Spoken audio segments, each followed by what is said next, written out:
애틀랜타 브레이브스가 2021 메이저리그 내셔널리그 챔피언십 6차전에서 LA 다저스를 꺾고 월드시리즈 진출을 확정지었습니다. 1999년 이후 22년 만에 월드시리즈에 진출한 브레이브스는 내일 휴스턴 애스트로이드를 상대로 첫 승에 도전합니다. 경기 소식을 투리스트 파크 구장에서 배준경 기자가 전해드립니다. 애틀랜타 브레이브스가 1999년 이후 처음으로 월드시리즈에 진출합니다. 브레이브스는 홈으로 돌아와 치른 6차전에서 다저스를 잡아내며 7차전까지 가지 않고 월드시리즈 티켓을 거머쥐었습니다. 월드시리즈 상대는 휴스턴 애스트로스입니다. 애틀랜타 브레이브스는 지난 시즌 LA 다저스를 상대로 내셔널리그 챔피언십 시리즈에서 역수입을 당했던 안 좋은 기억을 청산했습니다. 지난 토요일 열린 경기에서는 챔피언십 시리즈 MVP로 선정된 에디 로사리오의 연이은 눈부신 활약으로 승리했습니다. 다저스에게 성공적인 복수를 한 브레이브스는 이제 내일부터 월드시리즈에 돌입합니다. 월드시리즈 일정은 이번 주와 다음 주 화요일과 수요일 휴스턴에서 열리고 이번 주말에는 금요일부터 일요일까지 애틀랜타에서 3, 4 그리고 5차전을 치를 예정입니다. KTN 뉴스 배준경입니다. 연방수사국 FBI가 2020년 아시안 증오범죄 관련 보고서를 발표했습니다. 보고서에 따르면 증오범죄율이 전년 대비 76%나 증가한 것으로 조사됐습니다. 보고서 관련 내용을 김상은 기자가 종합했습니다. 연방수사국 FBI가 월요일 보고한 2020년 미국에서 아시아 증오범죄 혐의가 적용된 사건은 총 279건입니다. 2019년 통계 자료로 발표한 보고서와 비교하면 76%나 증가했습니다. 제이 그린버그 FBI 범죄수사국 부국장은 ABC 뉴스와의 인터뷰를 통해 모든 증오범죄는 지역사회에 대한 공격이라며 지난해 코로나19 팬데믹으로 인해 특히 아시아계를 향한 증오범죄가 증가했다고 말했습니다.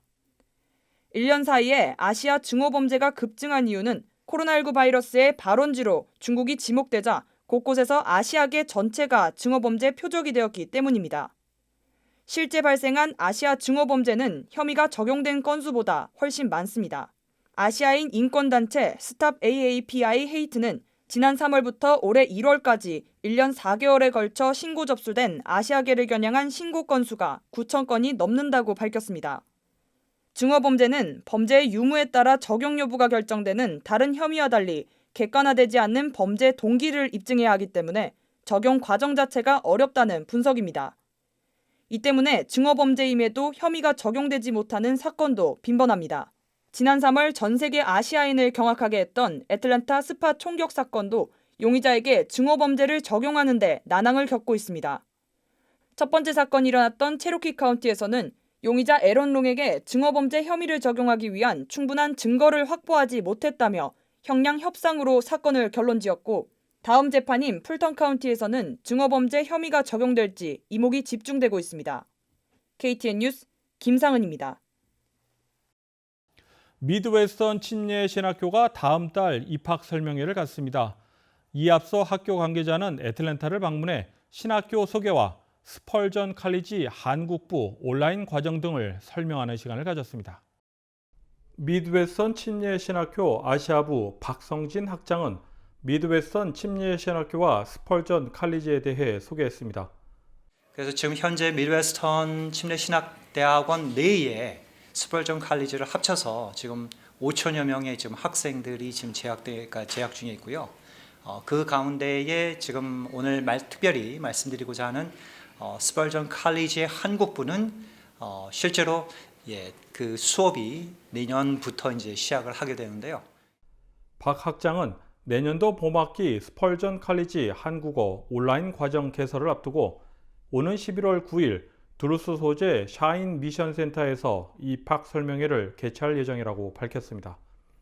스펄전 칼리지 한국부 온라인 과정에서 제공되는 학위 프로그램은 신학과와 글로벌 비즈니스 리더십 학과 등 두 가지입니다.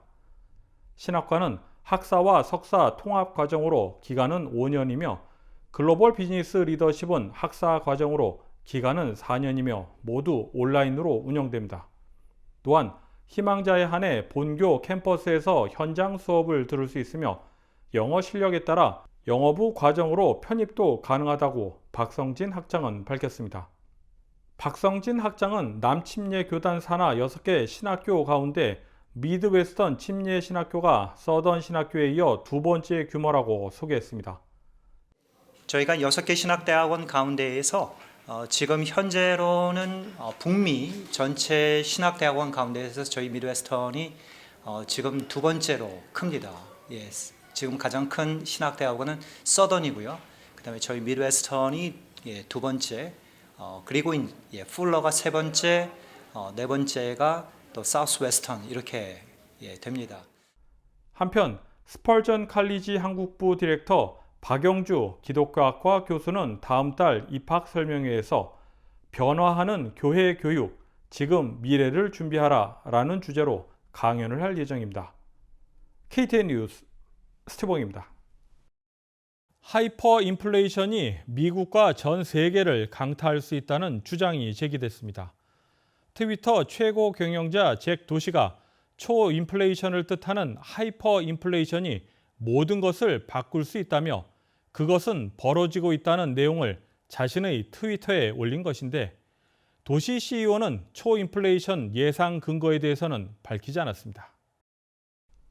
글로벌 공급망의 병목 현상에다가 원유를 포함한 원자재 가격 상승 등 인플레이션 우려가 확산되고 있는 가운데 나온 것이어서 잭 도시 CEO의 우려 표명 배경에 관심이 모아지고 있습니다. 하지만 잭 도시 CEO의 주장이 현실이 될 가능성은 크지 않아 보인다는 분석입니다. 하이퍼 인플레이션은 연간 수백 % 이상으로 물가가 오르는 초인플레이션 현상을 말하는 것으로 CNBC 방송에 따르면 경제 전문가들은 미국의 인플레이션을 우려는 하지만 하이퍼 인플레이션은 지나친 해석이라는 분석을 내놓았습니다. 일각에선 비트코인 채굴 사업을 준비 중인 도시가 인플레이션 위험 회피 수단으로 비트코인을 부각하기 위해 이 같은 발언을 한 것이 아니냐는 해석도 나오고 있습니다. KTN 뉴스 스티븐입니다.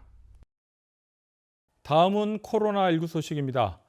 귀네 카운티에서는 백신 접종자에게 $100 상품권을 지급한다고 밝힌 가운데 풀턴 카운티에서는 11월 3일부터 6일 실시되는 인센티브 행사에서 백신을 접종하면 $100 상품권을 지급한다고 밝혔습니다. 오늘의 코로나19 현황을 김상은 기자가 종합했습니다. 10월 25일 오후 2시 50분 기준 미국 내 코로나19 누적 확진 환자는 4,632만 9,827명, 누적 사망자는 75만 6,564명입니다. 지난 주말 동안 신규 확진 환자는 10만 4,361명 늘었고 신규 사망자는 1,559명 증가했습니다. 주변 누적 확진 환자는 캘리포니아, 텍사스, 플로리다, 뉴욕, 일리노이 순으로 많습니다. 주변 누적 사망자는 캘리포니아, 텍사스, 플로리다, 뉴욕, 펜실베니아 순으로 많습니다. 다음은 조지아주 코로나19 현황입니다. 오후 2시 50분 집계에 따르면 조지아주의 누적 확진 환자는 125만 9,464명, 누적 사망자는 2만 4,439명으로 집계됐습니다. 신규 확진 환자는 2,154명 증가했고 신규 사망자는 82명 늘었습니다. 다음은 카운티별 집계입니다. 귀네 카운티 누적 확진 환자 11만 1,446명, 누적 사망자는 1,349명입니다. 지난 금요일 대비 신규 확진 환자는 152명 늘었고 신규 사망자는 2명 늘었습니다. 풀턴 카운티 누적 확진 환자 11만 975명, 누적 사망자는 1,610명입니다. 신규 확진 환자는 179명 늘었고 신규 사망자는 9명 늘었습니다. 이상 오늘의 코로나19 현황이었습니다.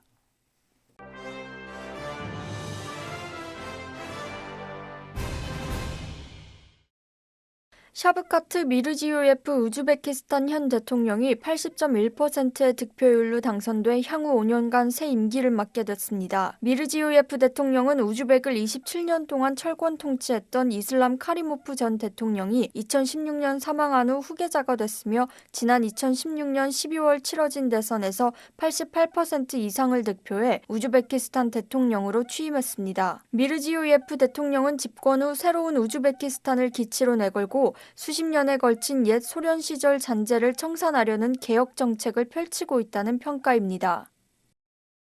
세계기상기구 WMO가 지난해 온실가스 농도가 이번에도 최고치를 기록했다고 월요일 보고했습니다. 보고서에 따르면 지난해 주요 온실가스인 이산화탄소 농도는 전년 대비 2.5ppm 늘어난 413.2ppm을 기록했습니다. 지난해 코로나19 팬데믹으로 수송이동과 산업활동이 멈추면서 일시적으로 온실가스 배출이 감소했지만 여전히 지난 10년간 연평균 온실가스 농도는 빠른 속도로 증가하고 있습니다. 특히 세계의 허파로 불렸던 아마존 지역의 삼림벌채와 화재 등이 탄소 배출에 영향을 준 것으로 보입니다.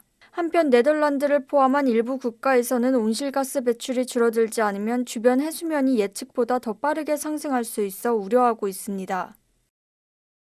자동차 부품을 생산하는 시즈오카와 디트로이트 등지의 중소 부품 업체들이 전기차 시대에 살아남을 대책을 마련하지 못하고 있는 것으로 전해졌습니다. 내연기관차 부품이 훨씬 적은 전기차로 바뀌면서 기존 자동차 부품 업체가 직면한 현실은 전 세계 자동차 부품 업계 모두에 해당한다는 분석입니다. 전기차에는 엔진 실린더와 연료 공급 및 분사 등 내연기관 자동차의 핵심 부품들이 필요 없기 때문입니다. 이런 변화는 자동차 생산뿐만 아니라 주유소와 자동차 정비업계 등에도 큰 변화를 초래할 것이라는 전망이 지배적입니다. 문제는 이런 변화가 대부분 규모가 크지 않은 자동차 부품 업체들이 대비하기 어려울 정도로 빠르게 진행된다는 점을 관련 업계들은 지적하고 있습니다.